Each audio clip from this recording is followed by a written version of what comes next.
Hello everyone and welcome to Operatic Presbyterian. This is going to be the first video on this channel. Some of you may know me from my Instagram where I've shared a few posts relating to like church music, a little bit of like apologetics against Judaism since I was raised Jewish, as I'll talk about a little bit in a little bit. You'll notice I suck at speaking English, by the way. Especially when I'm put in front of a camera or in front of an audience, but whatever, maybe this will help me since I am planning on being a teacher one day, and that's a skill that I'm going to need to develop. So no time like the present.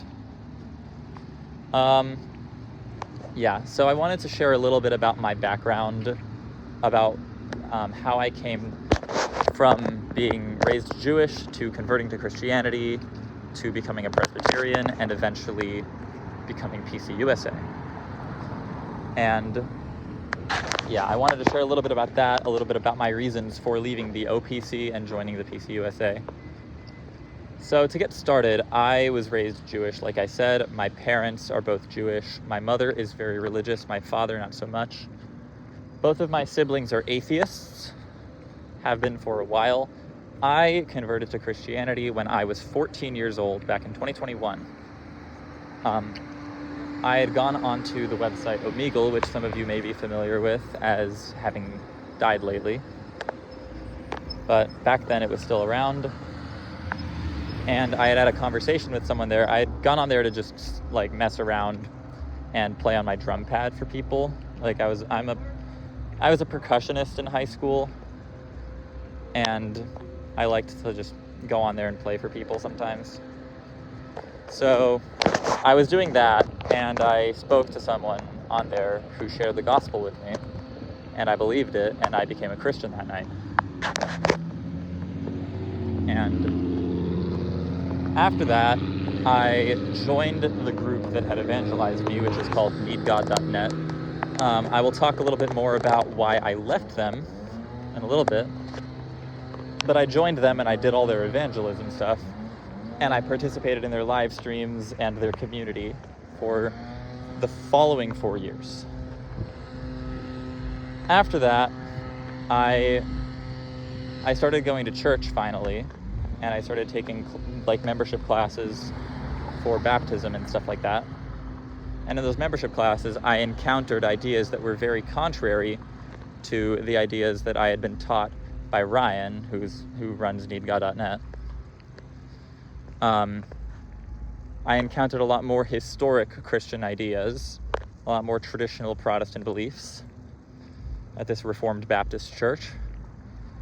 And through that, I eventually sort of saw that needgod.net's a very cultish mindset. And so I ended up leaving them, and I joined this Reformed Baptist church. I got baptized like 4 years after I became a Christian, but whatever. My baptism was still efficacious unto salvation.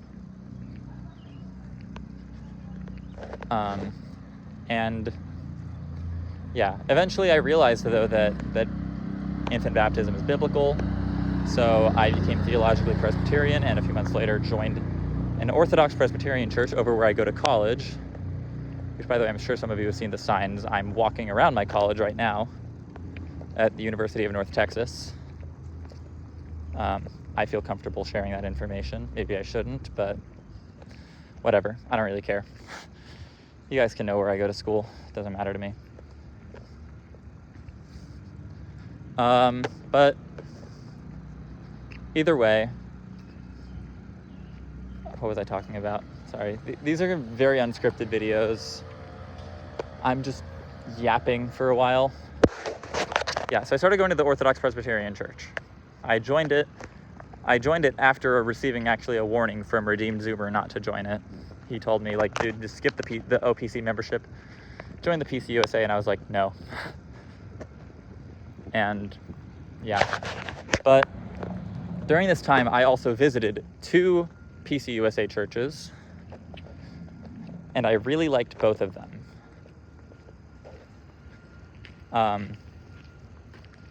I really liked the worship style and I started getting bothered by my home church's worship style after that, especially as I started looking more into historic Protestant worship, and especially in the United States, how there was a tradition of using pipe organs in worship.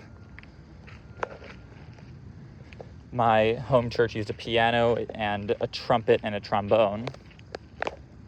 And I was like, at first I didn't really care because it sounded more traditional than the church I was at previously, which used a guitar. But either way, I really liked the sound of the pipe organ in worship. And that was something that was very important to me after that. I also preferred singing traditional hymns. I preferred the idea of having a choir and not breaking away from the Protestant tradition of music. Some people may see this as like superficial. I care a lot about music because I'm a musician, but also because I have a particular conviction about remaining within the Protestant tradition of music, which is 4-part psalms and hymns. I have a post about this on Instagram. You guys can go read it. But it's about why contemporary Christian music is not considered a Protestant style of music, and why Protestant churches should not use contemporary Christian music.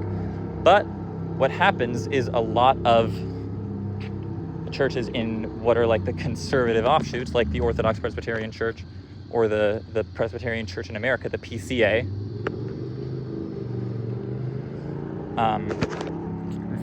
they'll borrow from this Pentecostal worship style. They're influenced by the Pentecostals in their worship style because they will sometimes use things like guitars, drums, and they'll play contemporary Christian music, which comes from the Jesus movement in the 1960s, where a bunch of California hippies all converted to Christianity, and they wanted a flavor of church that felt less like church, so they turned the styles of music that they liked into Christianized versions of it, and it ended up making both things worse. It made Christian music worse, and it made those styles of music worse. It's founded in the emotions of the listener a lot more than it's founded in the glory of God and the worship of God. That's just a sort of basic explanation of my problem with CCM. But yeah, this is something that I care a lot about, and it started to bother me. I also was bothered by a lot of like Nestorian statements, or a lot of quasi-Nestorian statements that were being made by my pastor. And this led me to sort of question what was going on in the OPC, because there's a lot more acceptance of theologians who made a lot of very suspicious sounding statements that are very Nestorian in their nature. For example, R.C. Sproul saying that he's uncomfortable singing And Can It Be, the classic hymn, And Can It Be That I Should Gain? You all know it. At least I hope so. If you don't, you should go listen to it. You should go listen to the Redeemer Choir from Austin, Texas sing it. It's a fantastic recording with a pipe organ, and it sounds very traditional and like Christian hymnody should sound. Go check out that recording. But he said he was uncomfortable singing that song, or that hymn rather, it's not a song, because at the end it says, "Amazing love, how can it be that thou, my God, shouldst die for me?" He says he's uncomfortable saying that God died for him, that we should shudder at the idea that God died for us, when that's the whole point of Christianity, is that God came down and died for us, and we serve a God who died for us.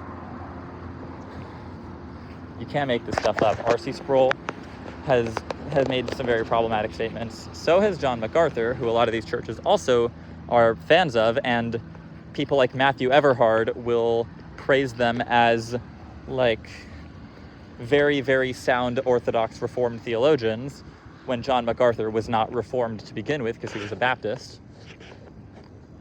But John MacArthur says that you can't say the blood of Jesus is the blood of God, even though the Bible quite literally says the blood of Jesus is the blood of God in Acts 20, verse 28, I believe. So, like, that's problematic. He also says that God was never born and that you can't call Mary the mother of God in any sense, which is, not only is that Nestorian, but it's worse than Nestorius, after whom the Nestorian heresy is named, which is quite frankly embarrassing for all of these PCA and OPC churches that are big fans of him. It's rather frustrating sometimes to think about, but yeah, the thing is, these are all symptoms of splitting from the main line.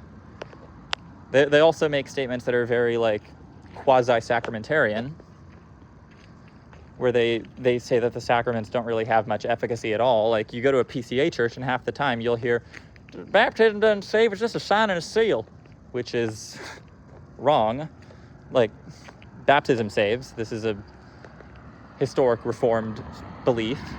We've known this, we believe this, and it's in our confessions. The Scots Confession says, "Thus we utterly damn the vanity of them who confess the sacraments to be nothing but naked and bare signs. We believe that by baptism we are engrafted into Christ to be made partakers of his justice." And yeah, that's a standard Reformed belief. We believe that baptism saves. We believe that Christ is really present in the Lord's Supper. But these churches will often make very sacramentarian statements where they're sort of memorialist, sort of not really believing the Reformed view of the sacraments. And these are all, again, symptoms of splitting from the main line. These are symptoms of being schismatic churches. Schismatic churches will often tend to not care about the sacraments or believe things that are incorrect about the sacraments, because if you don't care about the visible church, you don't care about the visible sacraments. They will also become Nestorian because they separate the visible church, and now they're separating the visible Christ. These are all problems that these churches have. They also will end up having crappy worship music, and not just the lyrics, but the tunes. These are all things that John Williamson Nevin writes about in his work, Antichrist, or the Spirit of Sect and Schism, which I'm planning on reading soon. This is based on a summary by Redeemed Zoomer, but you guys should all go read it, just like I plan to. Yeah.